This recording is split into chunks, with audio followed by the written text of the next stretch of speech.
up? How you feeling?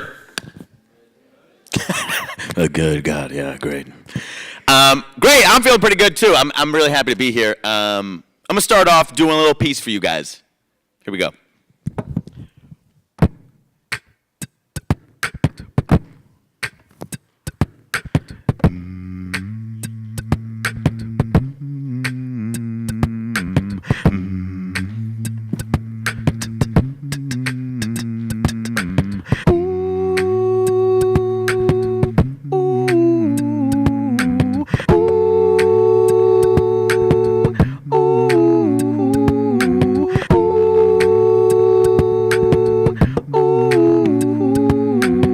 My name is Brian Quijada.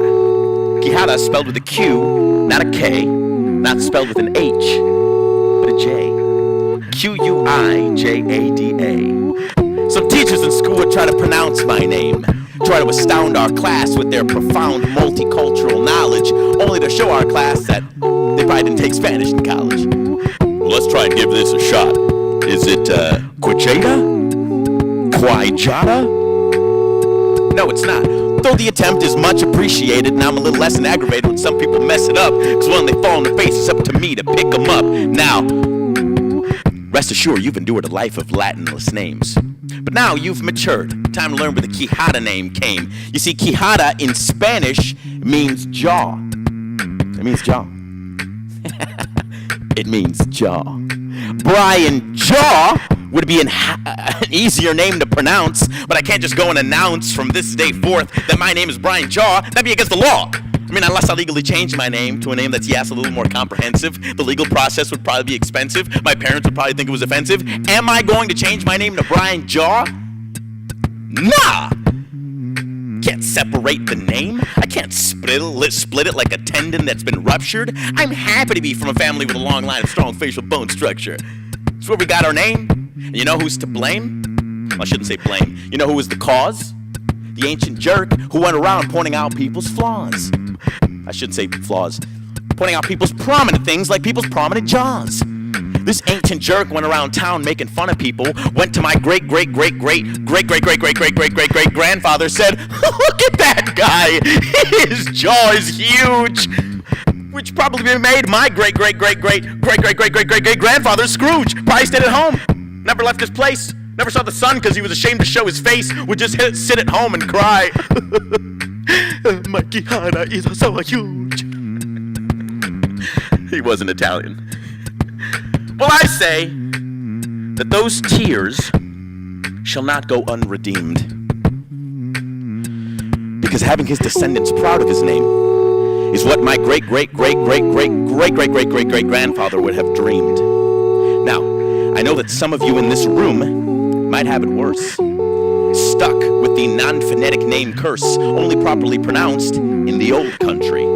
So here I stand before you humbly, asking you not to be ashamed of your name. My name is Brian Quijada. Quijada spelled with a Q, not a K, not spelled with an H, but a J. Quijada.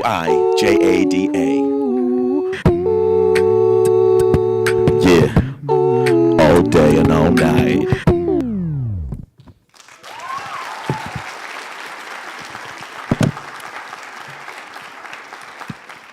Thank you. So that intro is correct.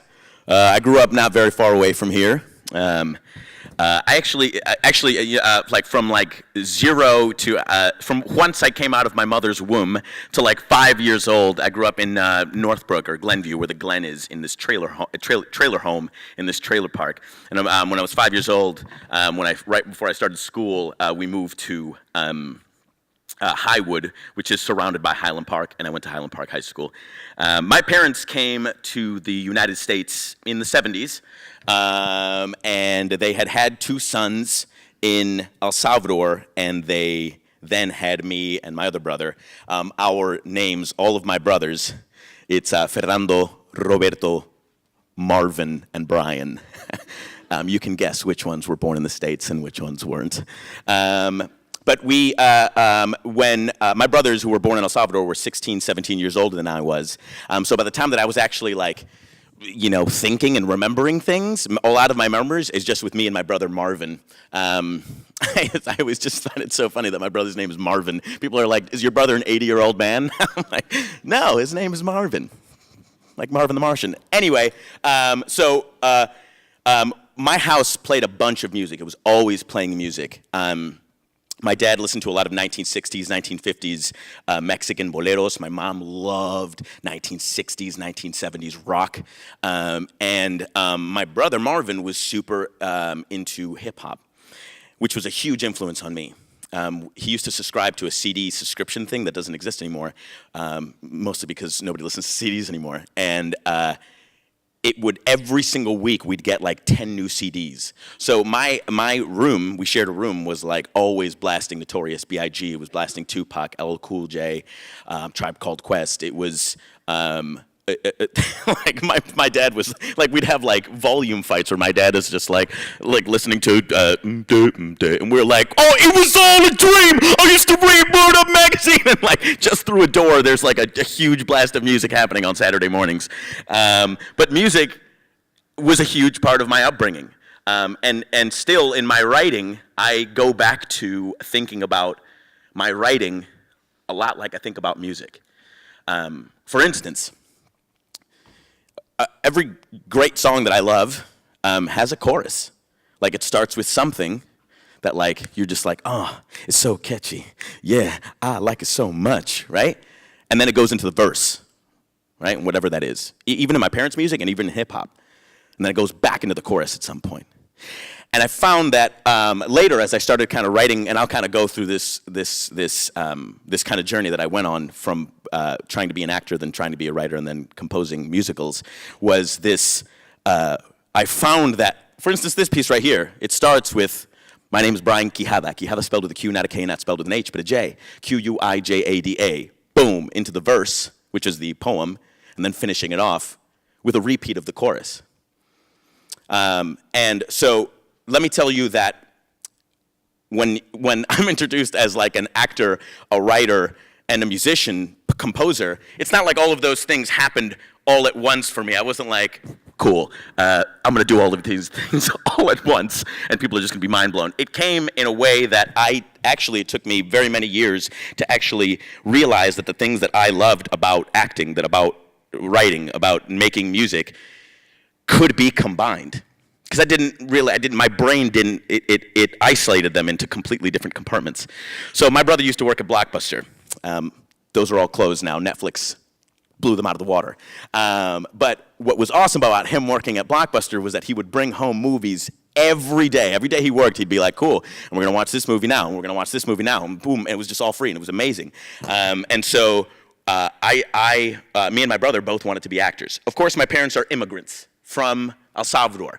Actors don't really exist like like artists is not an artist is not a profession that in El Salvador is feasible. They just don't exist. El Salvador is an impoverished country. There are no I think my dad is just like, there's radio personalities, and that's pretty much it. So the idea that their two American-born sons, wanted to be artists was like, what? Out of the question. Oh my God, to my parents' dismay, my brother ends up graduating high school and being like, I want to be an actor. My parents are like, oh no, please don't do it. But my brother he would hate that I'm saying this, but my brother always had like really bad grades.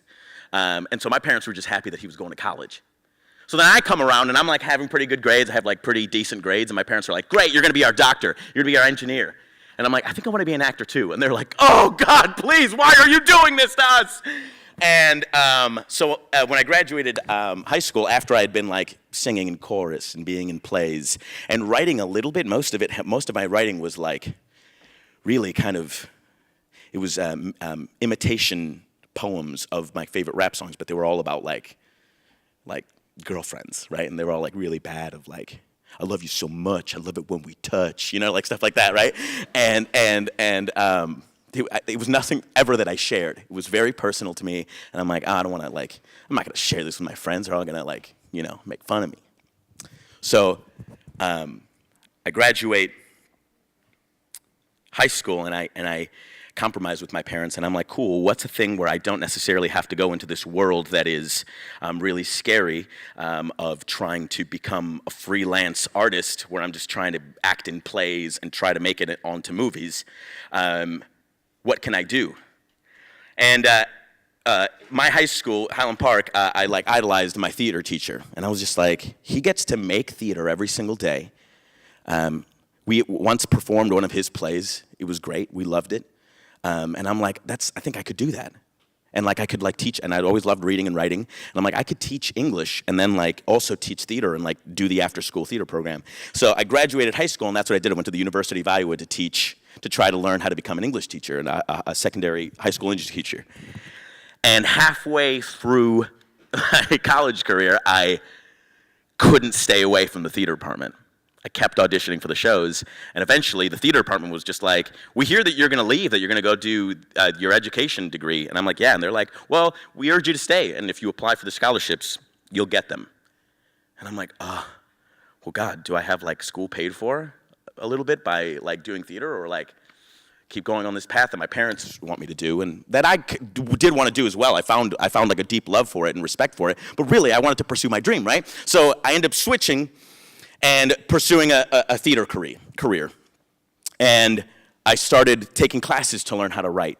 And it was the first time, it was a class called Freestyle Writing, where I started doing poems. In fact, that one poem that I just did for you about my name was written in that class. It was a prompt of like, write about your name. A lot of my writing now, because of that experience, is prompt-based. So like, I'll open up a paper and I'll read a news article, and I'll write about it. Something says something. Somebody says, oh, well, that like Wayne Gretzky quote, you miss 100% of the shots you don't take. Oh my God, that's a prompt right there. What is that? When does that happen in my life? Because that's what I used to do in college. And I had all of these, from that point on, right, when I graduated college, I had all of these pieces that I had written from as early on as high school and middle school about love and other stuff, and about my dad being like, you're not going to do art, you're not going to do art, you're not going to write, you're not going to act. And when I graduated, I moved to Chicago, moved back to here, and then I immediately moved out to New York, and I started pursuing a career in acting, and it was tough, for sure. I would do like maybe a show, but it was like brand new. It's like you move to New York and you can't expect like to be blowing up, right? And it wasn't until I was on YouTube one day and I saw this dude. His name is Reggie Watts. He's currently the band leader for The Late Show with James Corden. I had seen him looping this piece of technology, this style of performing, this style of making music. I'd seen him perform a whole bunch of times on YouTube before, but all of a sudden he goes on I see him on this radio interview, and he takes out and they're like, oh yeah, so he's an OG, like he's the first guy that like really started making looping and performance art like a huge thing. And they were like, cool, will you perform for us? And he's like, no problem. And he whipped up this app, and he goes,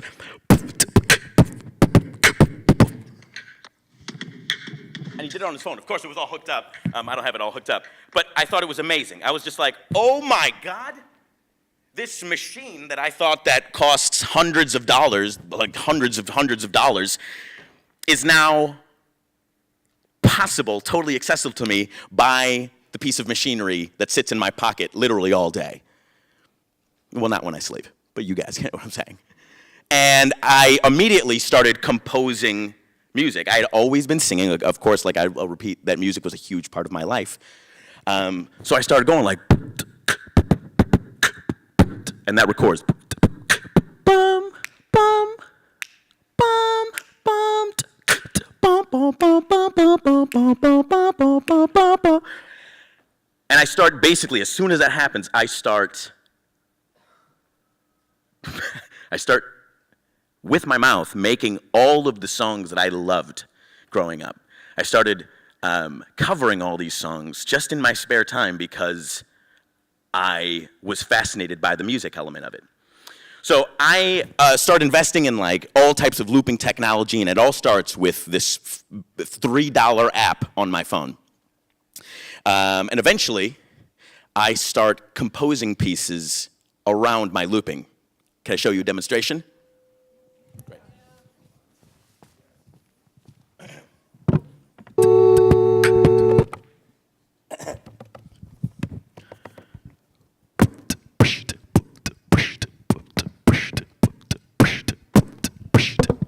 Great.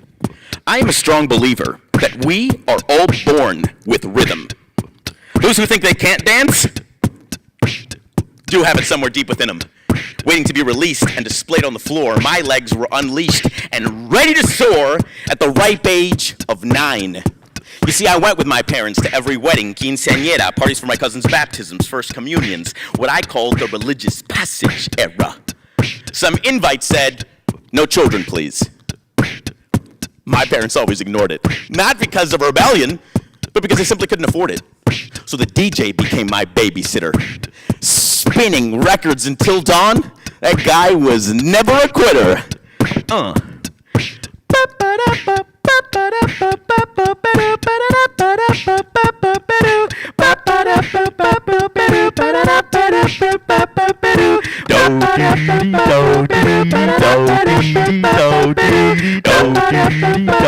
For the first few years of my life, I just sat and watched. Music was bumping and I had a baby bottle in my crotch, taking sips between songs, watching in awe my parents, uncles, and aunts dancing like I was studying tapes. My salsa skills were already advancing. Merengue, bachata, I observed the technique until finally now I take the leap. I spring up from my seat like I'm destined. My young legs were tired of resting, and from this point forward, I am a man. I'm not running around playing hide and seek, running around asking women to dance with me. Asking any woman to dance with me. But I don't have my own style, so my movements are crisp and backward wild. So I steal moves from the dancers around me. One move from that dude, another move from this dude, grounds me. I noticed that there are 3 general types of dancers, for the most part. Arm dancers who consider spinning the crucial part.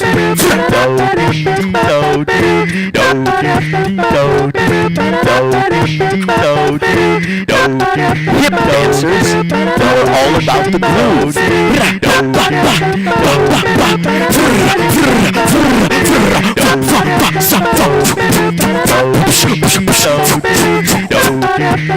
Have to watch out for them every time they move. And footwork dancers.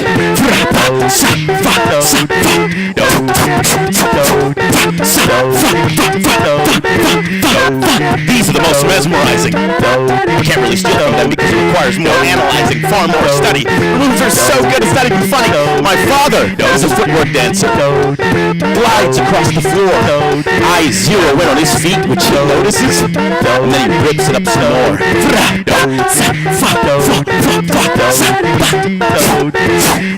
And I want that. I want to sweep the floor so hard that the custodian can come in, look at the floor, and a smile would come across his face. The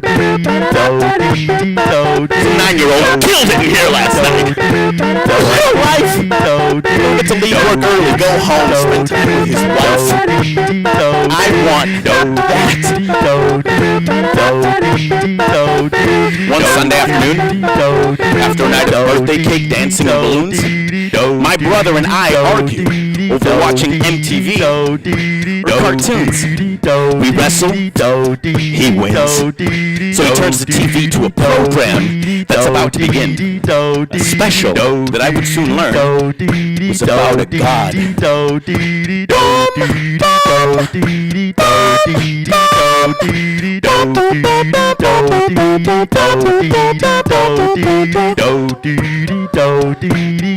did another round mic.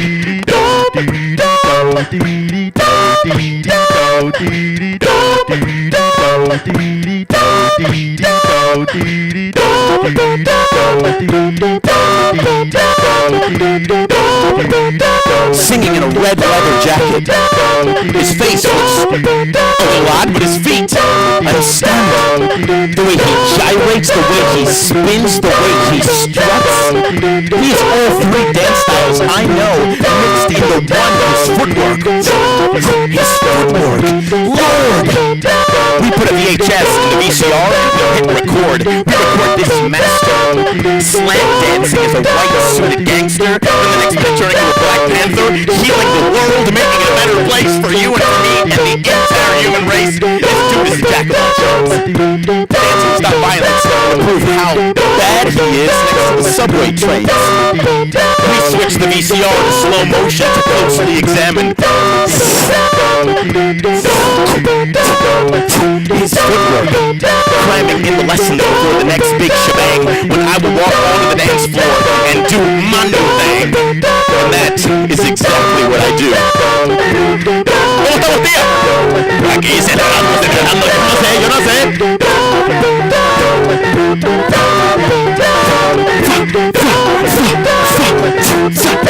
Cuidado,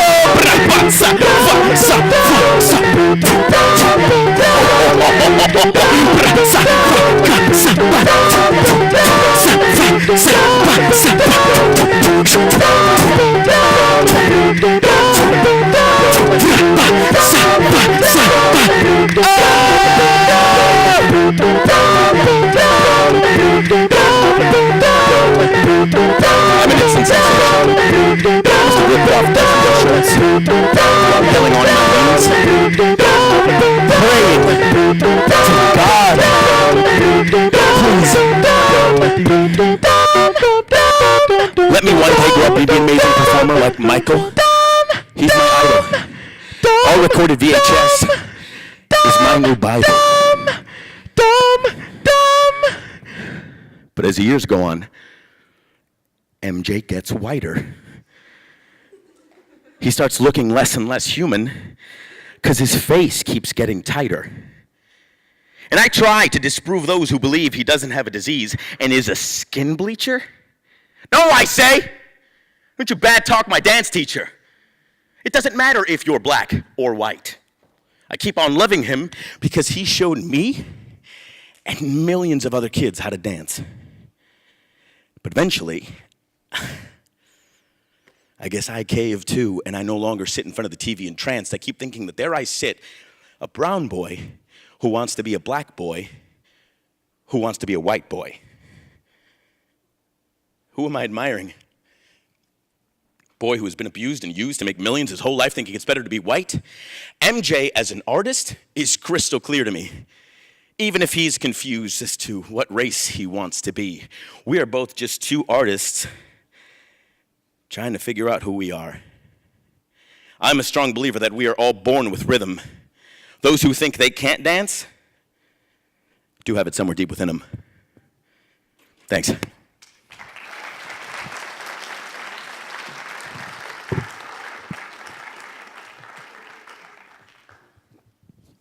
Okay, so my work starts combining. I start using prompts like Michael Jackson or How I Learned to Dance and writing them into the only form that I know, which is kind of like free-form, spoken word, rhymey verse, like the music that I love, hip-hop. And at the same time, trying to do something for the first time ever that like, oh, this is a piece of writing that is meant to be performed. I am writing for performance sake. Of course, when I put it down on paper and hand it to somebody to read, it becomes a piece of literature. But my idea with putting these things on paper were to imagine it on stage or in an event space. That's a huge thing that I kind of go with is with my writing, I imagine the space in which I envision that piece spoken. So I'm sitting in New York. A friend of mine who was in that freestyle writing class in college says, hey, yo, Brian, I got this play for you to be in. And I'm like, uh-huh. And he's like, it's a looping play. And I'm like, what?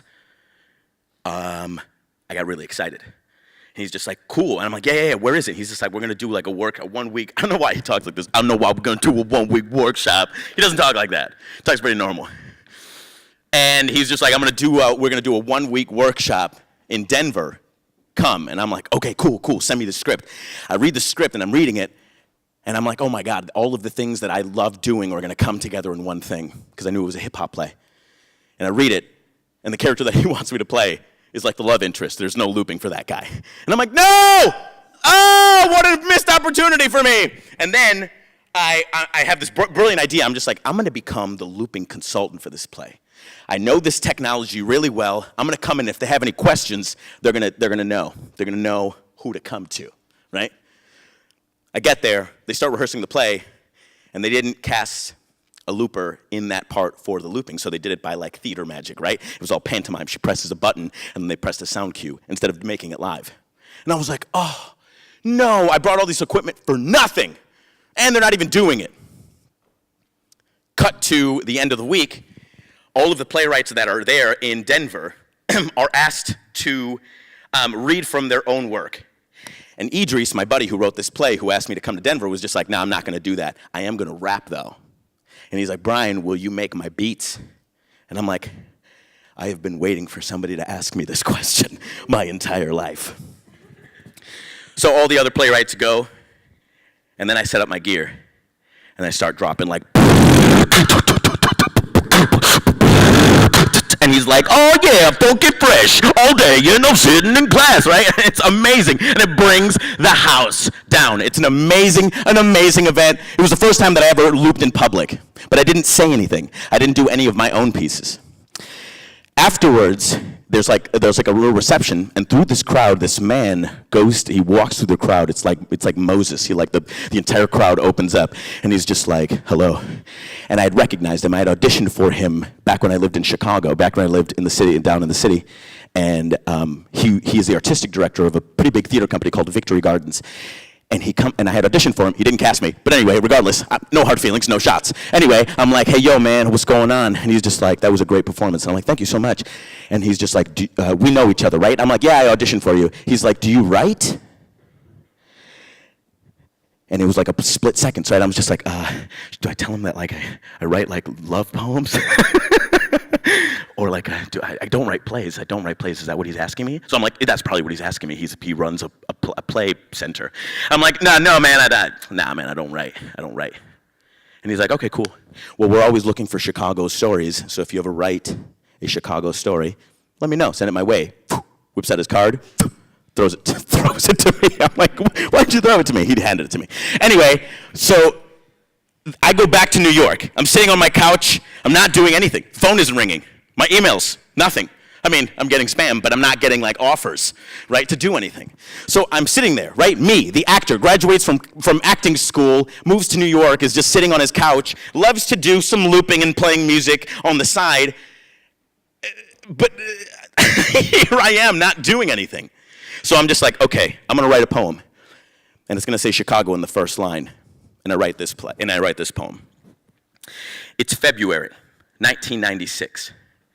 30 minutes north of Chicago, Illinois. This brown boy is sitting in his third grade class in his miniature chair with his miniature cares, putting on hold his immature affairs from the playground. Because Mrs. Manelli said, today we have an important lesson. A look into history and how we've all gotten to the present. It's Black History Month. We're going to go ahead and discuss slavery, the transportation of Africans on sailboats, the bravery of those involved in the Underground Railroad, the Emancipation Proclamation, and the years and years of discrimination yet to follow. Holy moly! Back from recess? What a pill to swallow. Talking about the slave trade? Some serious business for the third grade. Mrs. Manelli starts discussing the harsh past, yet consciously avoiding eye contact with Greg, the only black kid in class. We move quickly, breeze through, get into the civil rights movement. Our racial integration in class, she explains, is a major improvement. There were separate classrooms, separate bathrooms, separate churches. Of course, this was a time before Google image searches, so she's unveiling to us mind-blowing pictures on an old-school projector. The images seem foreign, never before seen. She shows us a photo of two water fountains. One's clean, one's filthy, white and colored. A hunched-over black man sips not from the spotless fountain, but from the other. Whew. What an image. Ingrained into our heads, I stare at the photo long and hard, slowly understanding two races set apart, a black and white photo showing us exactly that, black and white. She says, Rosa Parks. Greg nods, like he's heard the story before at home. Story of a black woman who helped pay the civil rights road by refusing to move farther back on the bus and taking a seat that was legally owed to a white person. Dead tired from working all day, she spoke up, which made the scenario worse. Thrown in jail. This strong-willed, physically frail pioneer, a punishment so severe for just switching bus seat assignments. She sacrificed her freedom for the future freedom of future African Americans. That's the silver lining, Ms. Minnelli said. I imagined a segregated bus with all of us. Our class. Greg and the way back, my white classmates on the opposite end. A bus solidly black and white, no blend, a clear separation, no gray, but specifically, no brown. I couldn't keep my hand down. Yes, Brian. Well, where were we? Excuse me? Like Latinos. Where did we sit on the bus? The room goes quiet. All eyes on Mrs. Minnelli. There's a long pause. What did my question cause?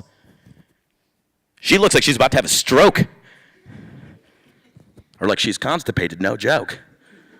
She's stumped. Or afraid of what her answer might provoke, afraid of many more questions she can't answer. She clears her throat. If this were a movie, there would be a close-up on a drop of sweat slowly sliding down her forehead. She finally says, "Oh, they weren't around."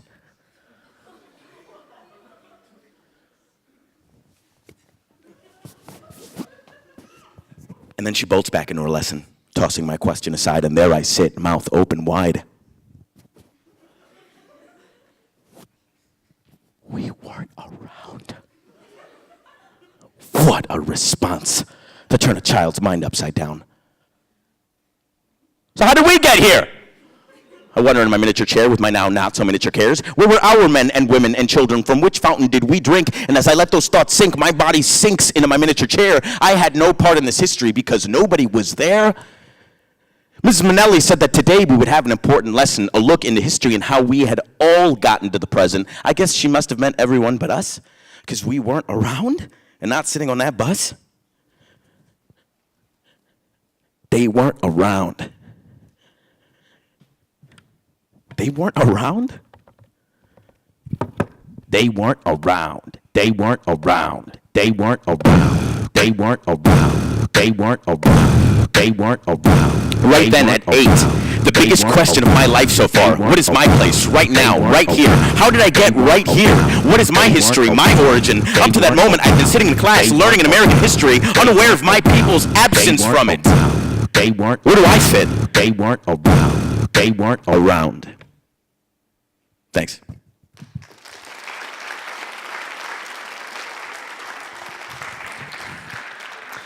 Boom, so I write that piece, right? I send it off. He receives it. A couple days later, he's just like, I really like this. We should work with this.